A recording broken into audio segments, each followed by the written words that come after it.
Hello, everyone. My name is Gitika Gorthy, and today I am joined by a very, very special guest, Julia. Julia is a first year master's in aerospace engineering student in Germany after graduating from the University of Manchester. Julia grew up in Poland with a strong passion for space and a highly developed curiosity that she decided to pursue a degree in aerospace engineering at a university abroad. She strongly believes that challenging oneself to go outside of their comfort zone can really shape a person's character, a statement that I 100% agree with. Julia completed a year-long engineering placement at Rolls-Royce where she worked across two teams, participated in various programs such as the Airbus Airnovation Summer Academy and ESA Guide to Spacecraft Operations course, which molded her knowledge and thinking.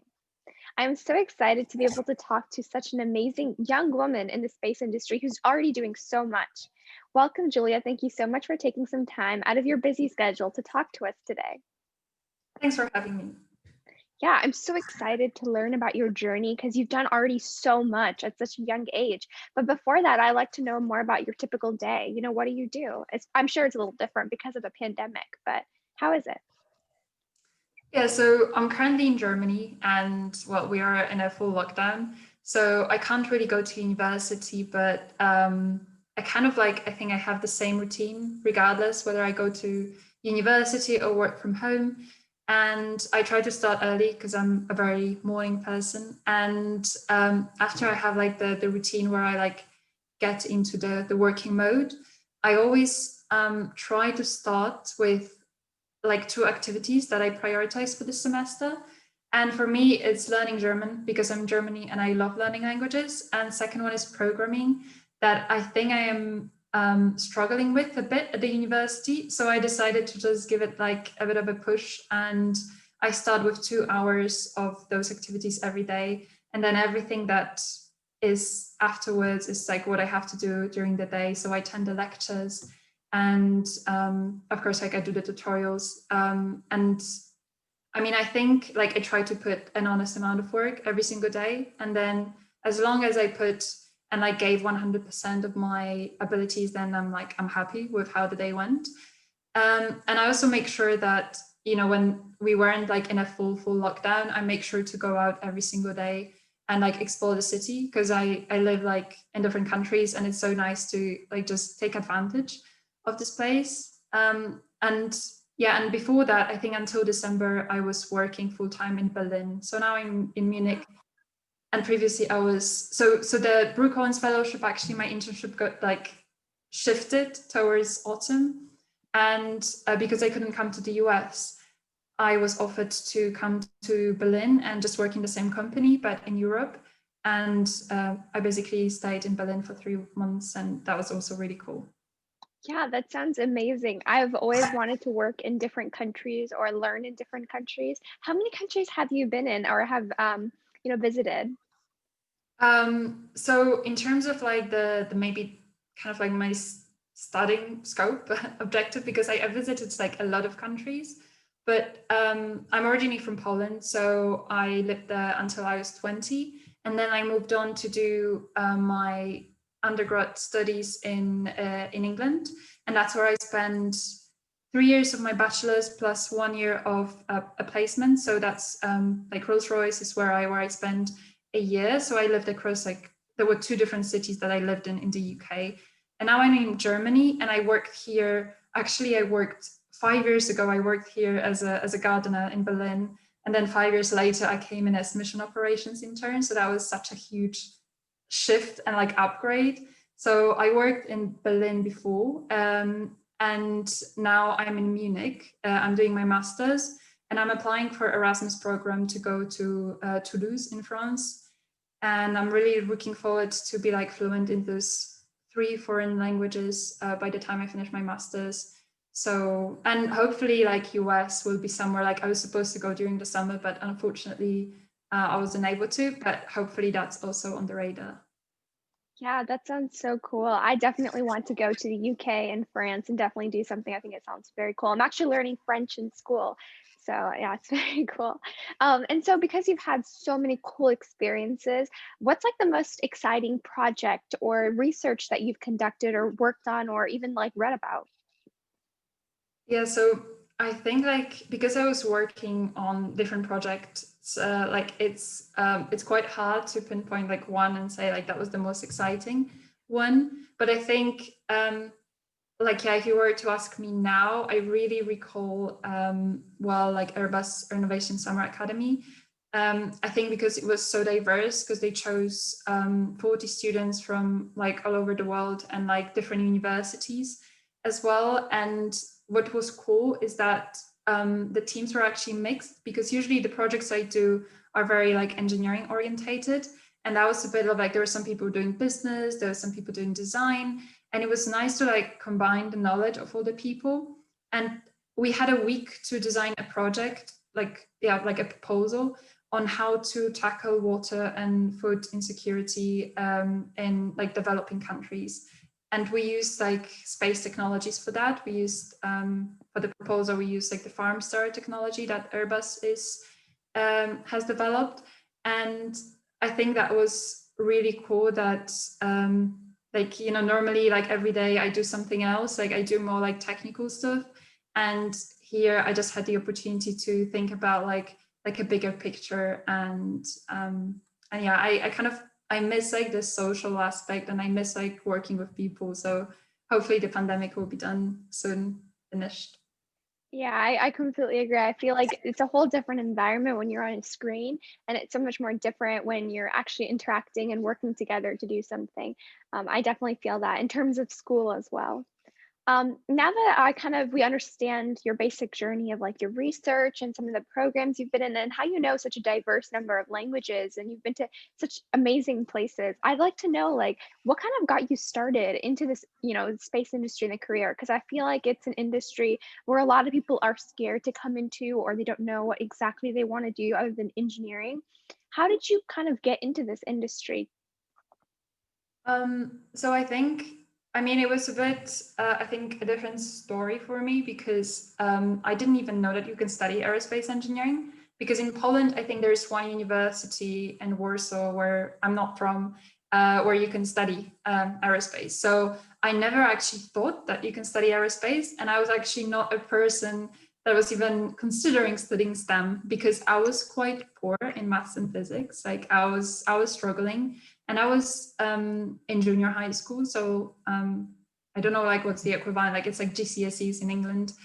And once by accident, I thought that I signed up for a maths competition, but at the end I didn't. But my teacher was like, "Oh, like go give it a try," and not by like knowing any formulas, but just like by kind of logical reasoning, I managed to go to the next stage, and then the next stage.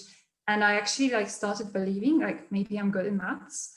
And I really liked physics. So I didn't like, like studying at school. I didn't like physics like at school, but I really liked understanding how things work. And I think that like this, and the fact that I got like this new confidence just pushed me into studying like maths and physics on advanced level. And then I think I was doing some research like 2 years before I went to university, like on what I could study, because previously it was law or something like, yeah, completely not like STEM.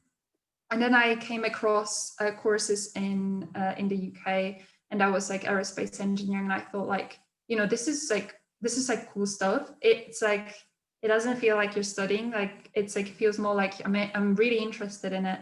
So that's why I decided to go there. And I think what's great about aerospace and STEM is that like you don't necessarily have to end up doing STEM after you graduate with engineering degree, because it develops so many other skills that you can literally go almost anywhere. So if you don't know what to do, I think STEM is a good place to go.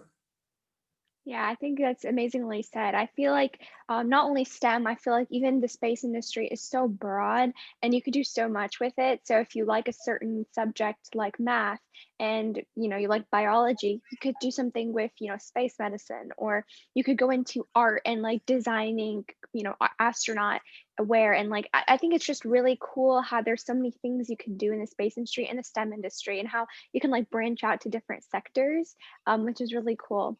And Yeah, it's really nice to see that like you explored something different and you went into your space, especially because I feel like opportunity is what's lacking from a lot of people to go into the space industry. So I'm really glad to hear that you were able to pursue a degree in aerospace engineering. Did exactly. And I you? also, sorry, I Yeah. just wanted to say that like, you don't necessarily have to specialize in kind of this one branch. You Mhm. can be interested, like, for example, I'm really into languages, and I know that also that would probably help me like later in the future to work like in space industry, because we want space industry to be diverse because we want different points of views. So there are so many other skills you can develop that are not like strict, you would have thought like space related, but like you can be, I think you can always bring something in, and even like arts, and like I really like how this background, like it just gives me joy to create it. And I managed to design like a panel, just like do some arts on a panel for the satellite that's actually going with SpaceX like this month. Oh, So wow. a cool thing is that you can do different things.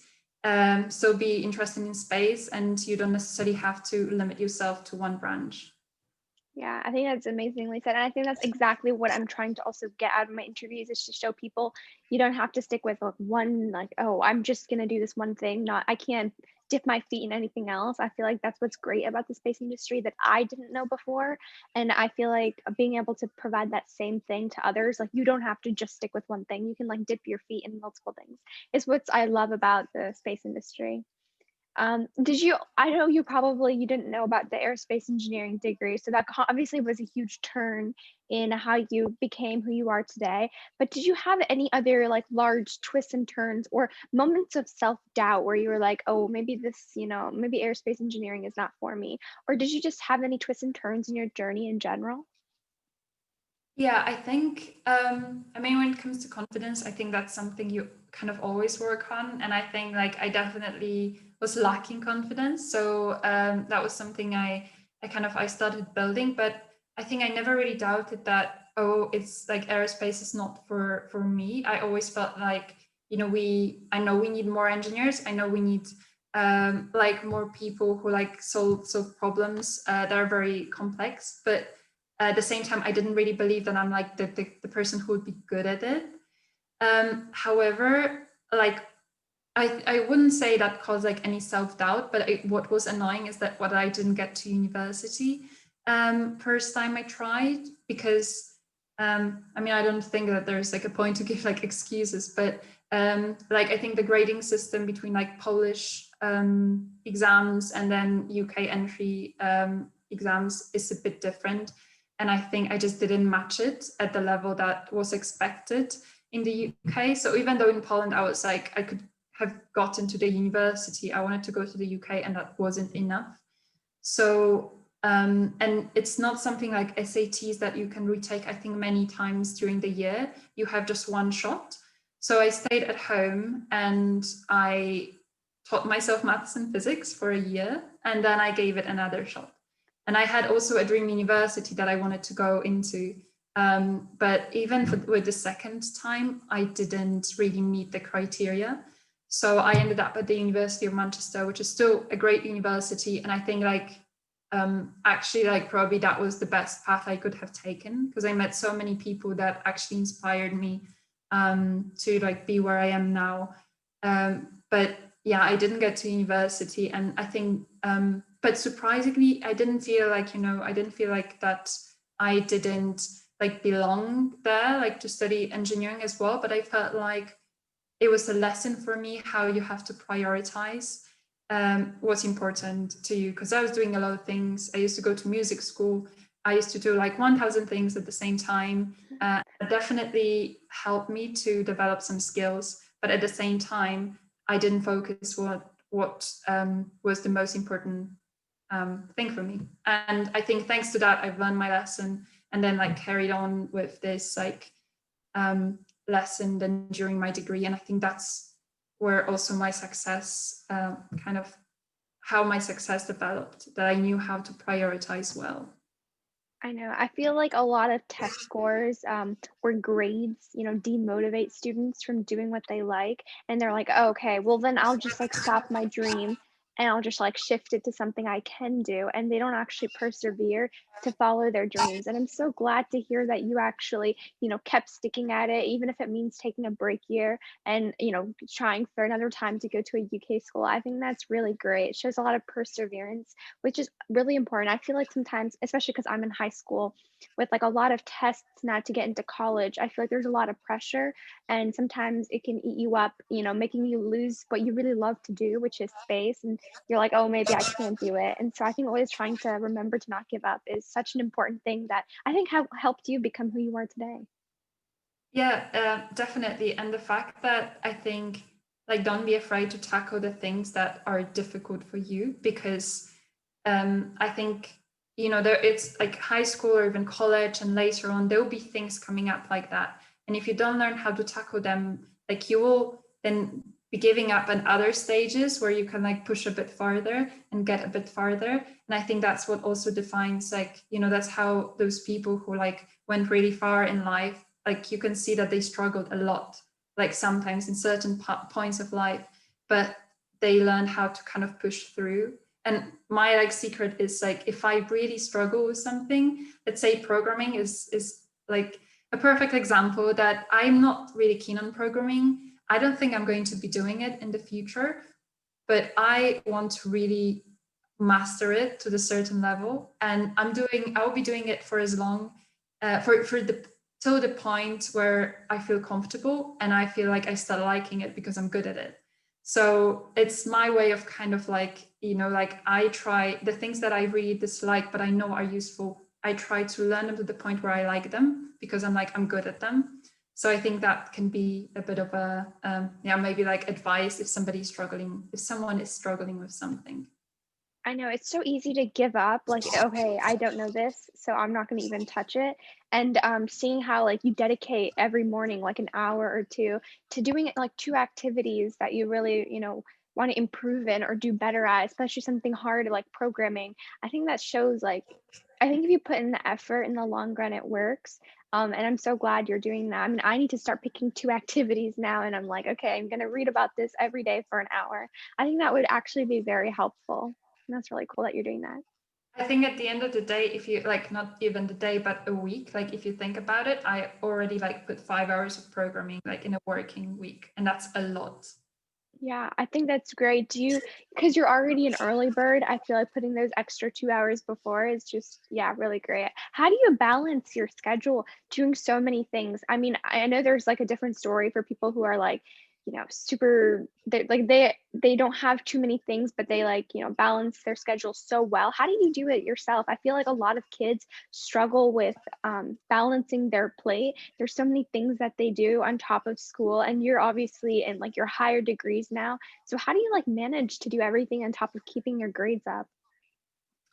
Yeah, I think, it's definitely tricky. And if you are keen on reading books and just learning maybe about some methods, I really recommend Essentialism by Greg McKeown, because I think this book changed the way I started working and prioritizing what I have to do, because I think it's a common knowledge that we can't do everything what we want to do in a day. And that's where I lost it, like when I was in high school, because I literally like made a list of things I want to do in a day. And it turned out that starting at 8 a.m., I like working all the time without the breaks. I would like have to work until 4 a.m. the next day. And I was like completely impossible. And it's just the fact that we have to I think at Rolls-Royce, we used capacity planning, and we just like allocated time to every single activity.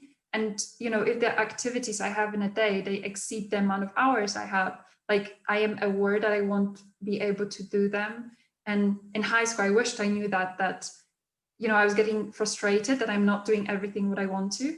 But I feel like now in like what I do is more like I try to plan like the times when I'm doing a certain activity. So instead of thinking like, okay, I'm going to write this code today by the end of today, and the code, let's say, will take me like 20 hours, like, of course I won't finish it. So I say, okay, today for 8 hours, I mean, maybe probably less, because like 8 hours is too much.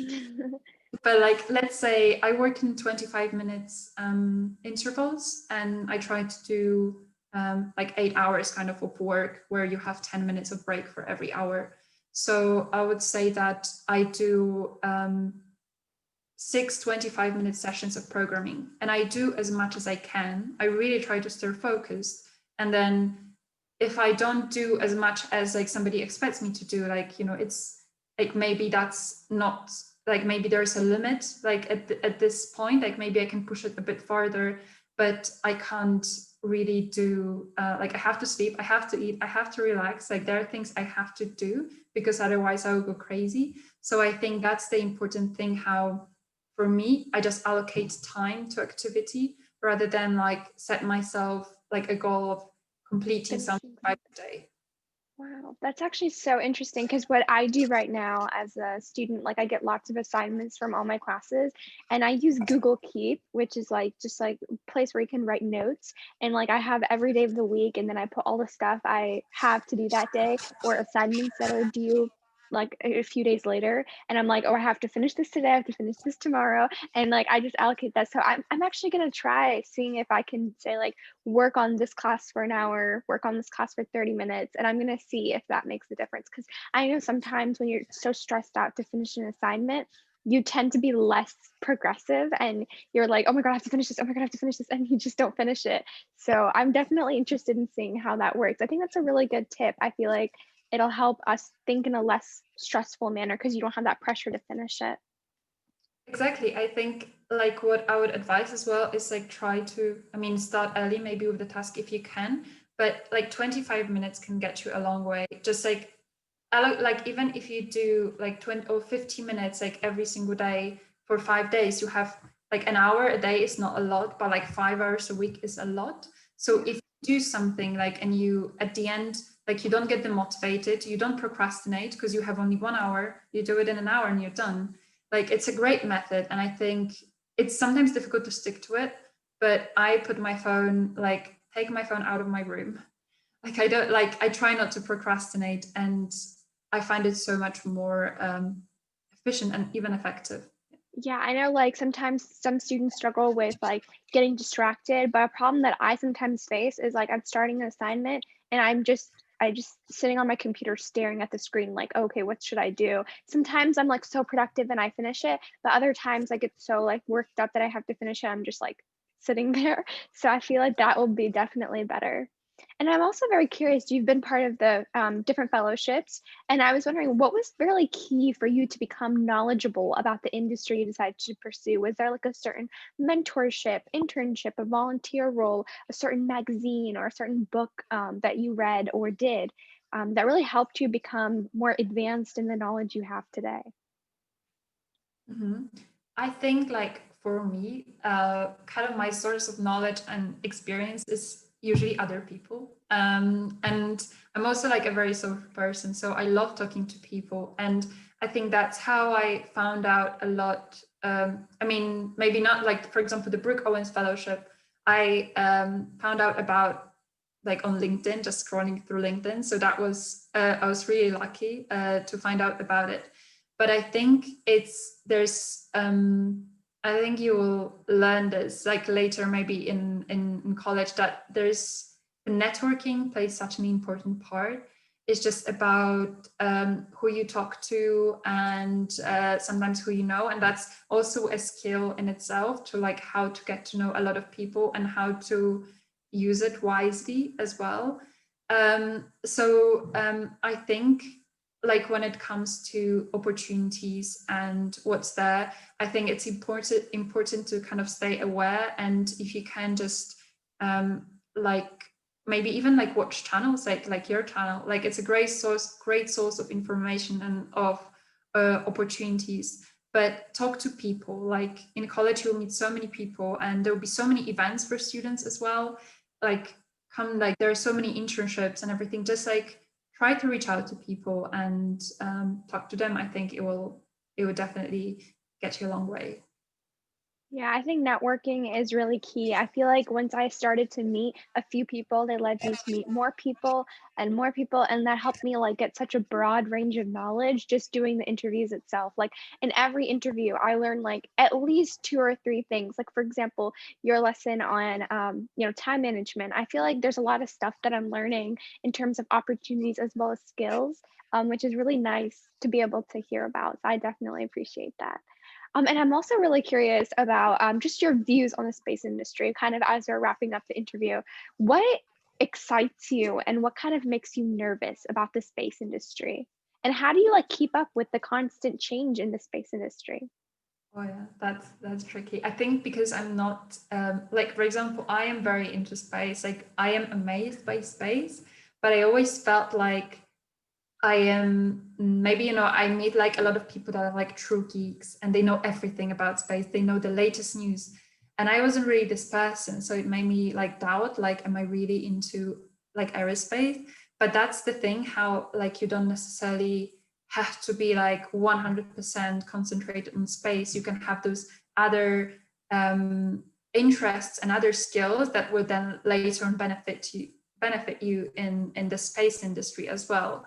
So I think like for me, what really excites me is that space can be really diverse. Like you don't have to, like as you said, and I think that's what the aim of the whole like project is, that like it's not necessarily only about engineers. Like there are so many people that can come into like STEM and space, and it doesn't matter how you look like, it doesn't matter what your other interests are. It's about the knowledge, experience you bring, and like the passion. I think like people like get really passionate about the mission, and I think that's what I love about even working in the aerospace industry, that you're proud because you make like things that go to space and operate them. So that's really cool, and I'm excited about the human space flight and the future of space exploration. Yeah, I know. I completely agree. I feel like what you said was completely true. Space is definitely for all, and that is the number one theme of my interview series. I feel like through interviewing diverse individuals from various places, various genders, various economic statuses, I feel like I'm trying to convey that you don't have to be a super genius or you don't have to look like a certain someone to be a part of space. I feel like nothing, as long as you have passion, you can be a part of the space industry, whether it be in the law, whether it be in the business side, whether it be actually the engineering and science aspect, medicine. I feel like there's so many aspects, art. I feel like I can go on, naming the different sectors they have in NASA. I don't even know a few of them. There's even like teaching, the outreach opportunities they have. I feel like there's just so much that goes into the space industry. As long as you're passionate about it, I feel like anyone can be a part of it. And I feel like making your childhood dream about becoming part of the space industry and doing it as an actual career is really exciting, that not everyone gets to have the chance to do that. Yeah, I definitely love it. Like that's what I like about space, that like people are like truly interested. Like I don't think that people are really there like for the money or anything. It's just like this passion, and I think like I find it hard how to like react to people when I say I study aerospace or like space engineering. It's like, oh, you're a rocket scientist. I'm like yeah. I mean, technically, but yeah, I Yeah, completely understand that.